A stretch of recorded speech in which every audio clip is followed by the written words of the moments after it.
starting out here, I wanted to pick your brain on the process of making YouTube videos, because a lot of people, I feel like they consume podcasts or YouTube videos or whatever it might be, and they know about what goes on the camera. They know about the on-air talent or the hard work that goes on to kind of, goes into someone sitting in front of a camera or sitting in front of a mic and just making like however many minutes of content, 30, 40, 50.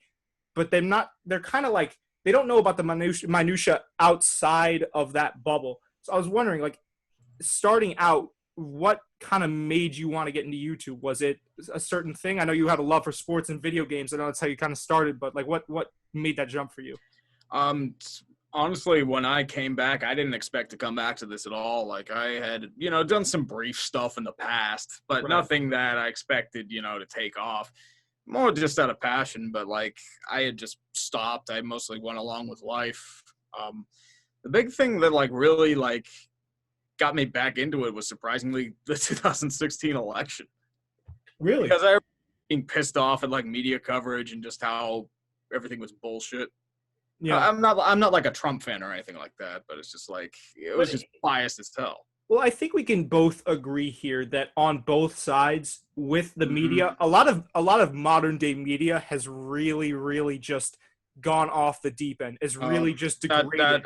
I wish that video didn't age well, but I mean, I think it has. It extremely has. I mean, like, I feel like one of the only ways you can get unbiased media nowadays is off of, and even Twitter has its moments, but like, I watched your video on the riots, and we won't get, I don't want to get too political here, but like, the only way that you're going to get either completely unbiased news now or something that swings a certain way because you swing a certain way is going online. So in a way, online kind of like, and let me know if you agree with this, online kind of pushed that format up where it's like, hey, if you don't like the modern media and what big budget corporations like CNN or Fox are doing, you can go on to Twitter and you can see a Urinatingtree video where he breaks it down from his point of view, or someone breaks it down from their point of view, or it's just unbiased. You know what I mean? I feel like it's the combination of that and it's like the average Joe. I think a lot of it has to do with that. I would say that most of it, too, is just like I feel like people get, as you mentioned, people I think are tired of just like the general mainstream opinion. They want different voices. They want different like perspectives, maybe people they can relate to. Maybe like you can't relate to Stephen A. Smith all that much. He's just, yelling in front of a microphone. You can't really relate to Skip Bayless. Right. Nick Wright. You're talking about like sports news as well. Yeah, sports news as well. Point. Like regular news, too. There's a lot of niches that aren't filled. I mean, that even comes down to, like communist or socialist news, if you like that sort of thing. Right wing, hardcore left wing. Right. I mean, for most options, you either have like CNN, which is, I don't know, more center leftish. Yeah, they're left. Fox News is like deep right. Yeah. And then MSNBC is even further left than CNN. So those are real options right now. Yeah, and I feel like people can't really – I feel people have access to information. Mm-hmm. Search for like – not really for information, but things that reinforce their opinions. Like an echo chamber. I know what you mean. Mm-hmm. Like, and it's both sides. Hive mind is very dangerous. Hive mind for sure is very dangerous. I think a lot of people, like to your point, a lot of people will go on, only view what – news program supports their personal view, and then they'll go on and go to, like I always joke about it, it's like they go on to imright.com or like whatever Facebook group they have, and then they're not getting an equal opinion and they're not getting both sides of the field. I think that's something that's very important. And going back to what you said about ESPN, I think that's also very pertinent. It's something I didn't even think about. ESPN, and I remember now I'm watching your video on ESPN, they've kind of fell down the ladder even further in that they're like kind of making less sports news and more sports and politics mixed news in a way. Do you agree with that? Like what's your, I know you're a sports guy. I think like, especially in the Skipper era, they kind of blended that sort of mentality. Right. The Six because I felt like sorry, I forget the dude's name, Jamel Hill, and that's how bad it was. Like, I don't even remember the name. Like, they tried that sort of urban thing, like with this or that. They tried bringing that to a 6 o'clock news frame, and it just did not work. Right. And I know, like, they were trying to really push that. But for the main part, I feel like they're mostly just going towards, just hot takes because those get clicks and views. Yeah, I can't remember the last time I saw I remember seeing the Max I know, Kellerman like meme. ESPN, they'll have like random opinions with like a flashy headline in front of it. It's Right. like, look, it's like Stephen A. Smith, blah blah blah blah blah happened. Like, okay, Yeah. Well, I remember there was one I saw. Well, I mean, you look left and right, there's Stephen A. Smith memes, but there's also, I'd go so far as to say that there are some pretty good Max Kellerman memes. Like, I remember personally when he was asked, and I can't remember what clip it was from or what show it was from. I think it was from First Take. Max Kellerman was asked who he wanted to take the last shot for him, and he had a choice between Iguodala and Stephen Curry, and he's like, "Aliens have the death ray, and they're pointing it at Earth. I want Iguodala," and everyone was like, Iguodala. "Yeah, like you have Stephen Curry, one of the most prolific 3-point shooters of all time, a guy that's probably revolutionized the game with his shooting, and you're going to Iguodala." So I agree with you there. I think it's a big part them trying to kind of get the most amount of views possible with outlandish takes or out of the box thinking. And you see that again, circling back to regular news, you see that with regular news too. I mean, taking something like the weather that wouldn't even necessarily be that sensationalized and being like, there's not saying that tornadoes or hurricanes aren't a big problem, but like they can even sensationalize the weather I've seen. So it's really just, I think modern media has degraded a little bit. Oh, for sure. Mm-hmm. For sure. I mean, it's more sensationalized. It gets the clicks and the views. And the problem is they're more interested in, getting eyes on the TV, say something outlandish or do something outlandish. And it's also to produce as fast as you can. Don't care about the accuracy. You can fix that later. But the problem is no matter how much you edit it, the first impression is always going to be the one that sticks. Yeah, no, 100%. I also, as a big YouTube guy, right? As a big YouTube personality, I'd wager to say, obviously, that you've amassed about 300,000 the last time I checked followers or subscribers, excuse me. Would you say it's the same thing in YouTube where, like, I know there's obviously always been you get the clickbait title in there. I don't necessarily see you operating under that umbrella. I think you kind of go for more of a straight up kind of view or a straight up kind of presentation of what you want to say. Would you say that that's kind of pervaded YouTube a little bit more than it used to, or do you think it's kind of dying down with more people like you? I feel like it's still prevalent no matter what you say. I mean, people always want views and clicks, especially during coronavirus time. There's a lot of uncertainty. And I don't know if you've been told this before, but Google ad revenue does not pay that much. It's nowhere near as much as you think. That's for and not just for the combination of, the ad revenue. Most of my stuff is usually claimed by the leagues. I'll be lucky if like a vid just randomly goes green. Oh, really? So most of the money, like ad revenue, I don't even claim. Really? I usually do something called a happy dance whenever like I get like a video that's not claimed. Like I think it was like for whatever reason the Haters Guide to the Super Bowl wasn't claimed by the NFL, and I'm just like, what? Am I dreaming? They're not claiming this? Is it bots that they use? It's bots. It's automation. Like they have tracking software for like the videos. Oh, interesting. And they sometimes they'll manually flag it, but for the most part, it's automatic. That's very interesting. What do you think tips the scale? Is it the music? I'd say combination. It could be music. It could be the clips too. I mean, it's both. I would say. So, sometimes it's one or the other. At the NCAA like has something like really anal. Like the NCAA. The company is called XOS Digital that owns the rights. They claim everything and do not give a shit who it is or what it is. They will claim it. I heard the NBA. I mean, I've had like a couple seconds of college footage, and I'd be claimed by XOS Digital. It's like, dude, what the fuck?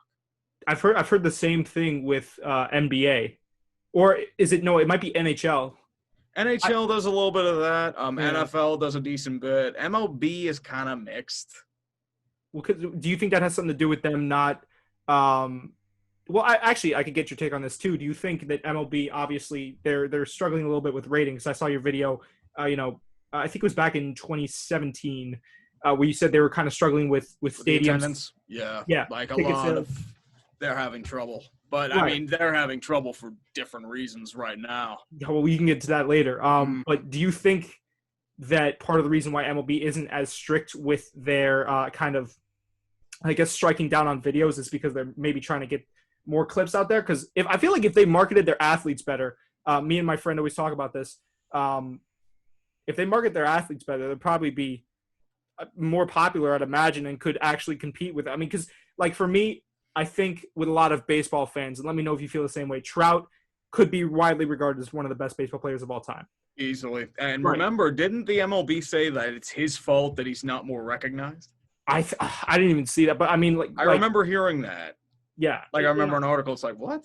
I mean, It's your responsibility. I right. mean, I I'm think not a it big should fan of be the NBA, but they do a great job of marketing their stars. 100%. No, I think you're right. I think it's more it lies on the MLB because I'm trying to think like the only real MLB commercials I see with like last year or the year before that, the playoffs had the like the Migos song. It was like, "Is you ready?" And it was like October baseball. Those are the only real, for me personally. It might not be because I don't watch that much TV, but I don't see that many baseball commercials, for lack of a better term. Like I see a lot of NBA Tuesday or Sunday showcase commercials. I don't see a lot of MLB like Yankees versus Red Sox premier matchup. That might just be because I don't watch that much TV, but I feel like they don't really do that good of a job in marketing the matchups or the players. They kind of leave it up to YouTubers like you that know what they're talking about with MLB. Like a lot of the stuff that I learned from MLB was from your channel.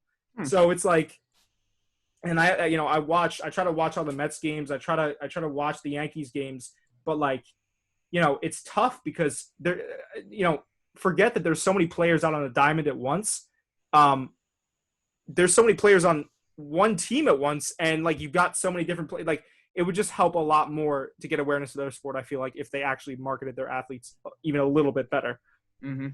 You know what I mean? So, but yeah, no. So that's very interesting that what you said about like the NCAA, the MLB, the NFL. I wanted to ask also with all these like kind of strikes and copyright claims and all that stuff.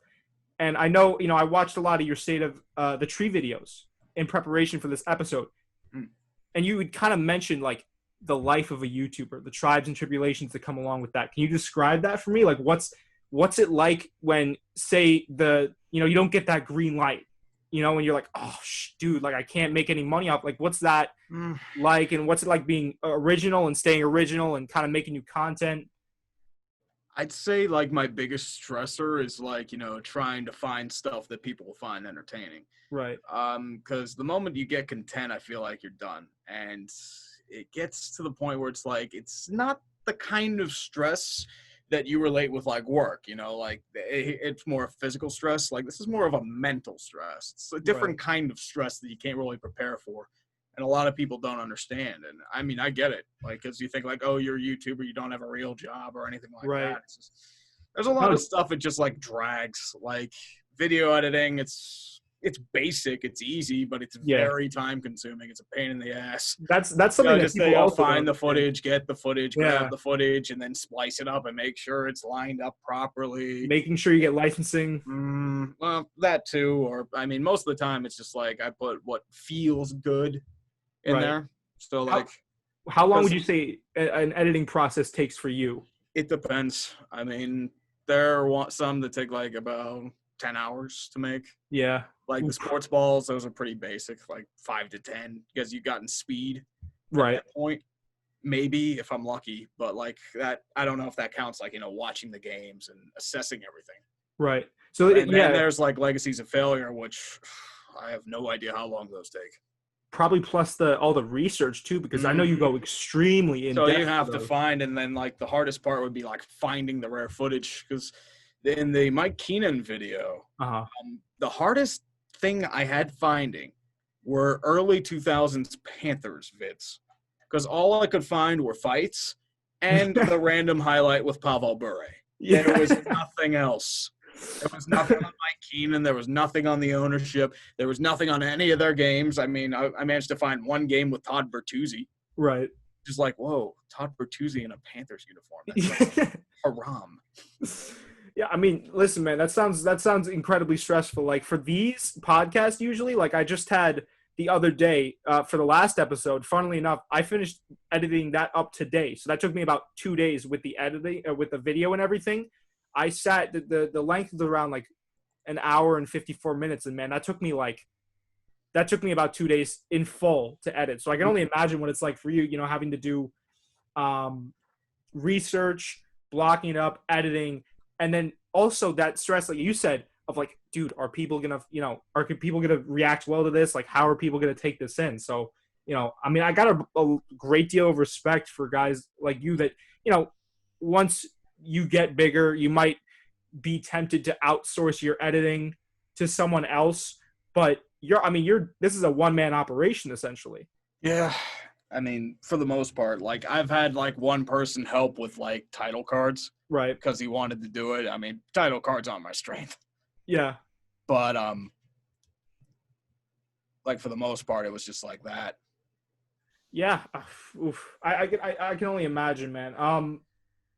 Well, I mean, I guess we could get into like the different parts as well. You've kind of, I've seen you've locked down some advertisements with Raycon. Mm-hmm. You've amassed quite a following. I think that's fair to say. And it seems like the only way to go from here is up. Like, did you have what is your trajectory in mind? Is it just like you're not really worried about that at the moment? Honestly, I'm not worried about it. I'd say I'm more worried just about putting out like content because I feel like that stuff comes secondary. Definitely. Like if you come in here basically solely for money or like for like become super famous, like you're not gonna make it. Mm. And if you don't have that, then well, what do you have? I'm always a firm belief that quality will rise up to the top. Uh-huh. Or at least a likable video, because you're not going to please everyone. That's pretty obvious. I know there are a lot of people who hate my shit. I get that.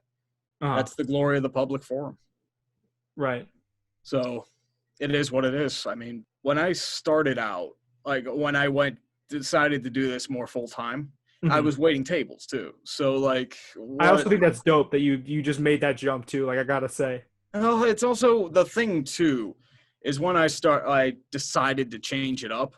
The main thing is that I thought about the risks. Okay, well, it's completely unstable. You don't know what you're dealing with every day. You deal with a lot of bullshit. You have asshole customers, and you deal with a lot of stuff out of your control. They're the same risks, and you don't know if you're going to be there tomorrow.